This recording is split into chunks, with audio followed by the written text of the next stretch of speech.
जी, PCOD को अगर आप समय रहते ट्रीट कर लें तो बिल्कुल कंसीव किया जा सकता है। पीसीओएस में टाइम लगता है। अच्छा, लेकिन हो उसमें भी जाता है? हो उसमें भी जाता है, लेकिन तो फिर क्या दवाई खा के इसमें राहत मिलेगी या दवाई खा के हम अपने लिए और प्रॉब्लम क्रिएट कर रहे हैं? एलोपैथी में सिर्फ मैनेजमेंट है, उसमें बेसिकली बात घूम फिर के आपकी डाइट और लाइफस्टाइल पे आ जाती है।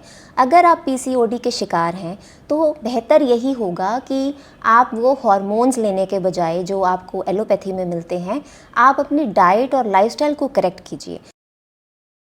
नमस्कार दोस्तों, मैं हूं हिमांशु भट्ट। अगर आपको पीसीओडी, पीसीओएस और इर्रेगुलर पीरियड्स की प्रॉब्लम है तो दी हेल्थ शो की आज की ये वीडियो आपके लिए बहुत ज़्यादा इंपॉर्टेंट होने वाली है, क्योंकि इस वीडियो में हम clinical dietitian doctor Sarika Sharma ji से जानेंगे कि कैसे आप अपनी डाइट से नेचुरली पीसीओडी, पीसीओएस और इर्रेगुलर पीरियड से निजात पा सकते हैं और इसे ठीक कर सकते हैं। मैम, आपको मेरा प्रणाम। प्रणाम। मैम, पीसीओडी, पीसीओएस के बारे में बहुत कन्फ्यूज़न रहता है लोगों को, तो सबसे पहले इस कन्फ्यूज़न को आप दूर कीजिए कि पीसीओडी, पीसीओएस एक ही चीज़ है या अलग अलग है? देखिए, जो पीसीओडी और पीसीओएस में फ़र्क ये है कि जो पीसीओडी है वो एक लाइफस्टाइल प्रॉब्लम है और पीसीओएस जो है वो पीसीओडी का ही एक सीरियस एक वर्जन है। जैसे पीसीओडी में होता क्या है कि आपकी जो ओवरीज होती हैं वो इमेच्योर एग्स रिलीज करती है, और पीसीओएस में क्या होता है कि आपकी जो ओवरीज हैं वो मेल हार्मोन एंड्रोजन ज़्यादा बना रही है। उसकी वजह से क्या होता है कि जो आपके एग्स रिलीज हो रहे हैं वो सिस्ट्स में कन्वर्ट होते जा रहे हैं। और पीसीओएस में सबसे बड़ी प्रॉब्लम क्या होती है, पीसीओएस यानी कि पॉलिसिस्टिक ओवरियन सिंड्रोम एक गंभीर समस्या है। क्योंकि आपके जो एंड्रोजन की वजह से, मतलब आपके हार्मोनल इम्बैलेंस की वजह से जो एंड्रोजन्स हैं, मेल हार्मोन्स जो हैं, वो फीमेल को प्रेग्नेंट नहीं होने देते। ठीक है, तो पीसीओडी यानी कि पॉलिसिस्टिक ओवरियन डिजीज़, इसको आप लाइफस्टाइल से और डाइट से ठीक कर सकते हैं बहुत जल्दी। पीसीओएस में थोड़ा वक्त लगता है। मैम, पीसीओडी और पीसीओएस के सिम्टम्स क्या हैं? जी, तो सबसे पहले क्या होता है कि फीमेल्स में ओबेसिटी की बहुत ज़्यादा प्रॉब्लम होती है कि वेट बढ़ता ही जाता है और समझ में ही नहीं आता कि क्या हो रहा है। फिर इर्रेगुलर पीरियड्स, कभी बहुत ज़्यादा हैवी मेंस्ट्रुअल साइकिल बहुत हैवी हो जाता है, कभी आपके पीरियड्स जो हैं वो मिस हो जाते हैं। ठीक है, और हिरुस्टिज्म जिसको कहते हैं ना कि मेल हार्मोन ज़्यादा होने की वजह से उनके फेशियल हेयर थोड़े आ जाते हैं। और ज़्यादातर पीसीओएस या पीसीओडी पेशेंट्स में क्या होता है कि चिन एरिया में बालों की एक हार्ड सी ग्रोथ होती है जी। और कुछ स्किन मैनिफेस्टेशंस भी देखते हैं हम, जैसे कि बहुत ज़्यादा सिस्टिक एक्ने हो गए या पिंपल्स और पिगमेंटेशन, मेलेज्मा, ये सब भी पीसीओडी के सिम्टम्स हैं। मैम, आपने इर्रेगुलर पीरियड्स कहा था, क्या इर्रेगुलर पीरियड्स होने का मतलब ही पीसीओडी, पीसीओएस है या फिर ये पीसीओडी, पीसीओएस से अलग है इर्रेगुलर पीरियड्स? इर्रेगुलर पीरियड्स की बहुत सारे रीजंस हो सकते हैं। ज़रूरी नहीं कि पीसीओडी होने पर ही आपको इर्रेगुलर पीरियड्स हो। कई बार क्या होता है कि मान लीजिए किसी फीमेल को बहुत ज़्यादा स्ट्रेस है तो भी वो पीरियड्स कई बार उसके इरेगुलर हो जाते हैं, या फिर वो बहुत ओवर एक्सरसाइज करे तो भी पीरियड्स जो हैं वो कई बार मिस हो जाते हैं। और कुछ लेडीज़ की क्या आदत होती है, वो अपने पीरियड्स को पोस्टपोन करने के लिए कुछ मेडिसिन खा लेती हैं, उसके बाद भी आपका हार्मोनल इम्बैलेंस हो जाता है और आपके पीरियड्स मिस हो सकते हैं। मैम, पीसीओडी में होने वाले इर्रेगुलर पीरियड्स और नॉर्मल अपने लाइफस्टाइल की वजह से होने वाले इर्रेगुलर पीरियड्स में क्या डिफरेंस हो सकता है? पीसीओडी में क्या होता है कि जैसे मान लीजिए आपको बहुत ही रेगुलरली इर्रेगुलर से मतलब पीरियड्स हो रहे हैं, तो आप जब जाते हैं अपना सोनोग्राफी करवाते हैं तो पता लग जाता है कि ओवरीज जो होती हैं वो सिस्टिक होती हैं। जी। पीसीओडी का जो क्लिनिकल प्रेजेंटेशन जो फिर टेस्ट में जो आता है अल्ट्रासाउंड में, वो यही आता है कि मल्टीपल सिस्ट्स होते हैं ओवरीज में। तो उससे पता चल जाता है कि ये रीजन था आपके इरेगुलर पीरियड्स का। और बाकी नॉर्मली जो इरेगुलर पीरियड्स होते हैं उसमें ये रीजन नहीं होता है? उसमें ये नहीं होता, उसमें तो कई बार एंडोमेट्रियम में वैसी थिकनेस होती है, कई और रीजंस हो सकते हैं। मैम, आपने ये तो बताया कि ये सिम्टम्स हो सकते हैं, लेकिन अगर इन सिम्टम्स को पीसीओडी और पीसीओएस के समय रहते ट्रीट ना किया गया तो कितनी मेजर प्रॉब्लम ये पीसीओडी बन सकता है? बहुत ही सीरियस ये बीमारी बन सकती है। इस बीमारी को आप बिल्कुल भी लाइटली मत लीजिए। जितनी भी फीमेल्स हैं, मैं उनसे ये रिक्वेस्ट करना चाहती हूँ कि जैसे ही उनको पता चले कि उनको पीसीओडी या पीसीओएस है, प्लीज़ अपना ट्रीटमेंट करवाएं। मैं यहाँ मेडिकल ट्रीटमेंट की बात नहीं कर रही हूँ, क्योंकि मेडिकल इसका कोई क्योर नहीं है। इसका जो इलाज है वो सिर्फ डाइट और लाइफस्टाइल में है। तो क्या हो सकता है अगर आप इसको अनट्रीटेड छोड़ दें और सोचें कि चलो ट्रीटमेंट की क्या ज़रूरत है? तो सबसे पहले आपको डायबिटीज़ का खतरा, ठीक है। क्या हो रहा है पीसीओडी में, जो बॉडी है फीमेल की वो इंसुलिन रेजिस्टेंट हो गई है। अच्छा, होता क्या, इंसुलिन रेजिस्टेंस क्या है? मान लीजिए कि आपका पैनक्रियाज बार बार इंसुलिन रिलीज कर रहा है जी। अब आपकी बॉडी उस इंसुलिन को यूज़ ही नहीं कर पा रही है। हाँ। तो नेचुरली आपकी बॉडी क्या है, वो आपकी बॉडी इंसुलिन के प्रति सेंसिटिव नहीं रही है। और ये जो हाई लेवल्स ऑफ इंसुलिन होते हैं बॉडी में, ये सबसे पहले आपको डायबिटीज़ का मरीज़ बना देते हैं। उसके बाद पीसीओडी के मरीज़ों को कार्डियक अरेस्ट आने का भी चांस होता है। पीसीओडी के पेशेंट्स को एंडोमेट्रियम हाइपरप्लेजिया हो जाता है। और आगे अगर इसको अनट्रीटेड छोड़ा जाए तो कैंसर का भी खतरा होता है। अच्छा, यूट्रस की एक लाइनिंग होती है, उसका भी उनको कैंसर का भी, आगे कैर्सिनोमा का खतरा होता है। और फर्टिलिटी प्रॉब्लम तो रहती ही है। They are unable to conceive. कई बार तो शादी के बाद फीमेल्स को पता चलता है कि कितने साल हो गए हैं शादी को, कि क्यों वो कंसीव नहीं कर पा रही हैं। तो ये पता चलता है कि उनको पीसीओडी है। अच्छा मैम, अगर आपने ये कंसीव वाली बात की है तो इसमें एक चीज़ पूछना चाहूँगा, अगर पीसीओडी को समय रहते ट्रीट कर लिया गया तो क्या कंसीव किया जा सकता है? जी, पीसीओडी को अगर आप समय रहते ट्रीट कर लें तो बिल्कुल कंसीव किया जा सकता है। पीसीओएस में टाइम लगता है। अच्छा, लेकिन हो उसमें भी जाता है? हो उसमें भी जाता है, लेकिन वो that is really tough to treat. तो मैम हमने तो सिम्टम जान लिए और ट्रीट ना किया तो क्या प्रॉब्लम होगी, लेकिन रीज़न क्या है आज के टाइम पे? क्योंकि पहले बहुत रेयरली सुनने को मिलता था कि पीसीओडी या पीसीओएस जैसी भी कोई प्रॉब्लम है, लेकिन आजकल ये पीसीओडी पीसीओएस इतना ज़्यादा कॉमन क्यों होता जा रहा है? तो आजकल आपने देखा होगा कि पेरेंट्स को देखिए, छोटी छोटी बच्चियां हैं, कैसा खाना खा रही हैं वो। पीसीओडी बेसिकली एक लाइफस्टाइल डिसऑर्डर है, ठीक है। इसका कोई और रीज़न नहीं है। इसका रीज़न सिर्फ एक ही है कि बच्चे जो हैं वो बिल्कुल एक्सरसाइज नहीं करते हैं, सारा दिन सेडेंटरी लाइफस्टाइल है, खाना पीना इतना गलत है, और धीरे धीरे बॉडी क्या है वो इंसुलिन के प्रति रेजिस्टेंट हो जाती है। तो ये एक बेसिक इसका कारण है। मतलब मेन यही है कि जो हम खा रहे हैं और जो लाइफस्टाइल हम अपना रहे हैं उसकी वजह से ये इतनी कॉमन प्रॉब्लम होती जा रही है। बिल्कुल। तो मैम जब हमारे खान पान की वजह से हैं तो पीसीओडी के पेशेंट कंफ्यूज रहते हैं कि क्या खाएं क्या ना खाएं। तो आपसे जानना चाहेंगे, क्योंकि आप एक क्लिनिकल डाइटिशियन हैं, तो आप बताइए कि पीसीओडी के पेशेंट को क्या खाना चाहिए ताकि वो ठीक हो जाए? पीसीओडी के पेशेंट को सबसे पहले अपने वेट को कम करने पे ध्यान देना है।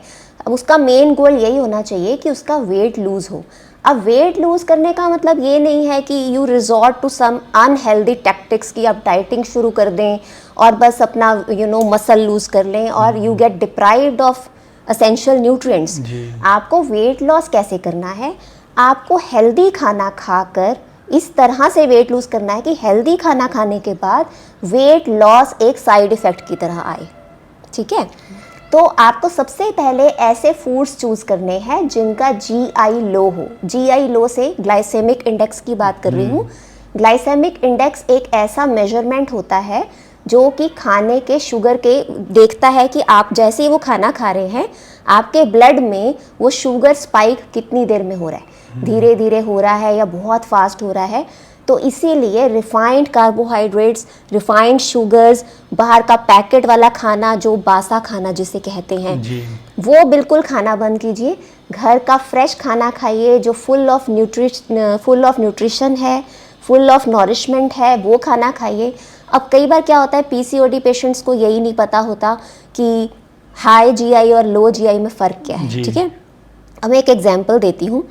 अब बहुत सारे डायबिटिक्स भी सोचते हैं कि हम खजूर नहीं खा सकते, लेकिन लेट मी टेल यू, खजूर का जो ग्लाइसेमिक इंडेक्स है वो बहुत लो होता है और जबकि आपके मैंगोज का, ग्रेप्स का, वाटरमेलन का ज़्यादा होता है। तो डायबिटिक्स के लिए या फिर पीसीओडी पेशेंट्स के लिए डेट्स कोई डेंजरस चीज़ नहीं है। वाइट शुगर और वाइट आपकी नमक हो गया या जितने भी वाइट चीज़ें हैं वो सबसे पहले अपने डाइट से हटा दीजिए। जितनी भी रिफाइंड चीज़ें हैं, फाइबर अपनी डाइट में खूब बढ़ा दीजिए। आपका मकसद सिर्फ इतना होना चाहिए कि एक तो आप स्नैकिंग बिल्कुल ना करें बीच में। आपका मकसद है वेट लूज करना विद हेल्दी डाइट जिसमें प्रॉपर मैक्रो न्यूट्रिएंट्स भी हैं, फैट्स की मात्रा भी बहुत अच्छी है। ये नहीं कि आप फैट्स खाना बंद कर दें। पीसीओडी पेशेंट्स के लिए गुड फैट्स बहुत ज़्यादा ज़रूरी हैं क्योंकि उनका हार्मोनल इम्बैलेंस है। हमको जो हार्मोन्स हैं वो बैलेंस में लेकर आने हैं। जी, तो मैम ये गुड फैट कैसे मिलेगा? गुड फैट के लिए आपको नट्स, सीड्स, वॉलनट्स और जितने भी हमारे ये फाइटोएस्ट्रोजेंस हैं, सीड्स हैं, ये अपनी डाइट में शामिल कीजिए। मैम हमने सुना है कि देसी गाय का घी गुड फैट को बढ़ाता है, यानी गुड फैट है, गुड कोलेस्ट्रॉल को भी बढ़ाता है। तो क्या पीसीओडी में देसी घी फायदा देगा? ऐसा नहीं है कि कोई एक चीज़ ही आपको फ़ायदा देगी। अब अगर देसी घी की बात की जाए तो don't overdo it. Moderation is the की। हर चीज़ का बैलेंस बना के चलना बहुत ज़रूरी है। आप कोई भी कच्चा फैट ले सकते हैं। देसी घी को भी पका कर मत लीजिए। मान लीजिए एक आप उबली सब्जी खा रहे हैं, आप उसके ऊपर कच्चा घी डाल सकते हैं। लेकिन वो भी ज़्यादा ना डालें। वो भी ज़्यादा ना डालें। मैम आपने वाइट चीज़ मना की थी। कई डॉक्टर कहते हैं कि पीसीओडी में मिल्क प्रोडक्ट लेने चाहिए, कई लोग मना करते हैं। तो आप बताइए कि क्या सही है, मिल्क प्रोडक्ट को लेना सही है या गलत है? हमारे पास जितने भी पीसीओडी के पेशेंट्स आते हैं, हमें खुशी होती है ये बताते हुए कि विद इन 6 मंथ्स वो पीसीओडी से फ्री हो जाते हैं। अच्छा। और हम उनके डेयरी प्रोडक्ट्स पहले बंद कर देते हैं। 3 महीने तक हम उन्हें डेयरी प्रोडक्ट्स नहीं देते, उसके बाद हम धीरे धीरे शुरू करते हैं। और होता क्या है, पीसीओडी पेशेंट जितने भी आते हैं, ऐसा नहीं है कि हम उन्हें डिप्राइव कर देते हैं कुछ खाने से। हम उनको सही डाइट देके उनका सबसे पहले वेट लूज करवाते हैं। हमारा टारगेट होता है महीने में 3 से लेके 5 किलो तक का वजन घटाना।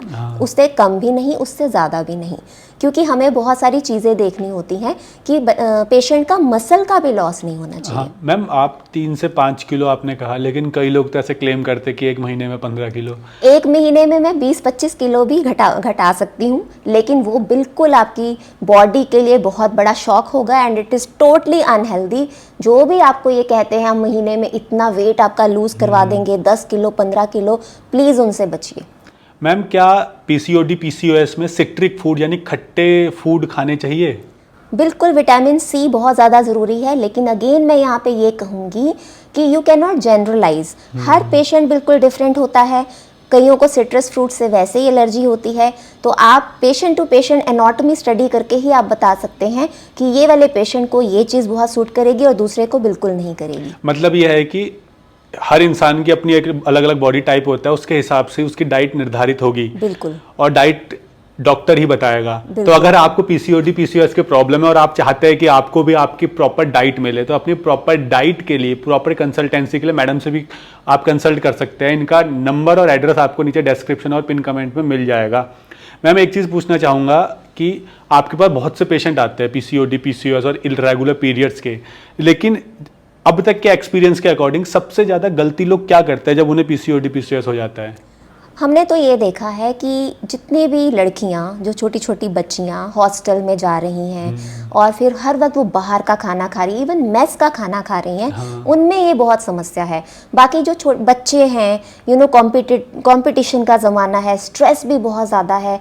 स्ट्रेस लेवल्स जब हाई होते हैं तो वो भी एक कारण बनते हैं इंसुलिन रेजिस्टेंस का, और उस वजह से एक नेक्सस में ही पेशेंट फंस जाता है और वो इन सब चीज़ों का शिकार हो जाता है। मैम पीसीओडी के लिए क्या कोई जनरल होम रेमेडी भी हो सकती है जो हर कोई नॉर्मली खा सकता है? जी, कुछ 1-2 रेमेडीज़ हैं, इंटरेस्टिंग हैं। इनका मेडिकल साइंस में कोई प्रूफ तो नहीं है, लेकिन ये आयुर्वेदा में प्रूवन है, तो मैं वो शेयर करना चाहती हूँ। जो वुमेन के साइकिल्स होते हैं ना, वो मून के साथ कनेक्ट किए जाते हैं, यानी कि चांद के साथ। तो ये माना जाता है कि अगर आप रात को 1 लीटर कांच की बोतल में पीने का पानी भर के पूरी रात चांद की रोशनी के नीचे रख दें और सुबह खाली पेट वो पानी पिएं, तो आपके हार्मोन्स बैलेंस होते हैं। अच्छा। तो ये काफ़ी इंटरेस्टिंग बात है।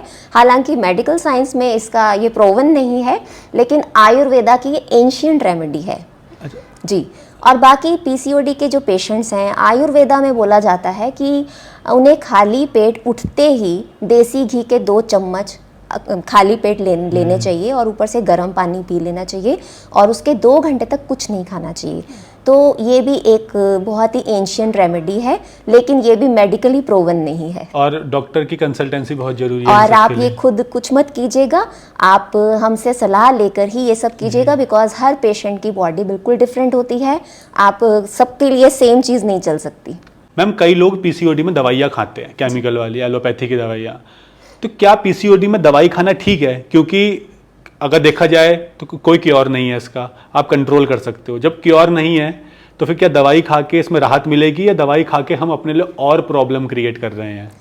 हमने अपने क्लिनिकल एक्सपीरियंस में देखा है कि जिन मेडिकल प्रॉब्लम्स का कोई भी क्योर नहीं है, एलोपैथी में सिर्फ मैनेजमेंट है, उसमें बेसिकली बात घूम फिर के आपकी डाइट और लाइफस्टाइल पे आ जाती है। अगर आप पीसीओडी के शिकार हैं तो बेहतर यही होगा कि आप वो हार्मोन्स लेने के बजाय जो आपको एलोपैथी में मिलते हैं, आप अपनी डाइट और लाइफस्टाइल को करेक्ट कीजिए। अगर आप पीसीओएस के शिकार हैं तो इनिशियली आप मेडिकल ये जो ट्रीटमेंट है इसके साथ, जो आपका एलोपैथिक ट्रीटमेंट के साथ, आप डाइट और लाइफस्टाइल को भी चेक कीजिए और उसके बाद मेडिकल ट्रीटमेंट को लिमिट करके आप अपने डाइट और लाइफस्टाइल से पीसीओएस या पीसीओडी से हमेशा के लिए छुटकारा पा सकते हैं। मैम, एक लास्ट क्वेश्चन। आजकल देखा गया है ना कि लोग सोते नहीं है टाइम पर, ना उठते हैं। क्या टाइम पे ना सोना और टाइम पे ना उठना भी पीसीओएस और पीसीओडी का कारण बन सकता है? जी, जैसे हमने आपको बताया कि ये है ही हार्मोनल इम्बैलेंस की बीमारी। तो अगर आपका लाइफस्टाइल ख़राब है, क्यों मैंने शुरू में बोला लाइफस्टाइल डिजीज़ है ये। आजकल क्या हो रहा है, यंगस्टर्स सारी रात जागते रहते हैं, उसके बाद वो दिन भर सोते रहते हैं, या फिर वो स्लीप डिप्राइव्ड हैं, बाहर का खाना खा रहे हैं, स्ट्रेसफुल लाइफ है। तो ये सब चीज़ों की करेक्शन चाहिए। हॉलिस्टिक वे में ही आप इस बीमारियों का इलाज पा सकते हैं, इसलिए अपने लाइफस्टाइल और डाइट को करेक्ट कीजिए। तो मैम, आपका बहुत बहुत धन्यवाद कि Thank आपने you so पीसीओडी और पीसीओएस के बारे में हमें बताया। उम्मीद करते हैं पीसीओडी और पीसीओएस और इर्रेगुलर पीरियड को कंट्रोल करने में और इससे छुटकारा पाने में ये वीडियो आपके लिए बहुत ज़्यादा इन्फॉर्मेटिव होगी और इससे आपको बहुत ज़्यादा लाभ मिलेगा। अगर आप मैम से कांटेक्ट करना चाहते हैं तो मैम का एड्रेस और कॉन्टैक्ट डिटेल नीचे डिस्क्रिप्शन और पिन कमेंट में आपको मिल जाएगी, वहाँ से आप मैम से कॉन्टैक्ट कर सकते हैं। अगर आपके कोई भी क्वेश्चंस है किसी भी बीमारी से जुड़े हुए, तो नीचे कमेंट सेक्शन में आप पूछ सकते हैं। हम कोशिश करेंगे अलग अलग डॉक्टर्स के माध्यम से, अलग अलग वीडियोस के माध्यम से आपकी प्रॉब्लम का सॉल्यूशन आपको दें, ताकि आप फिट एंड फाइन रह सके और इलनेस से वेलनेस की तरफ बढ़ सके। धन्यवाद।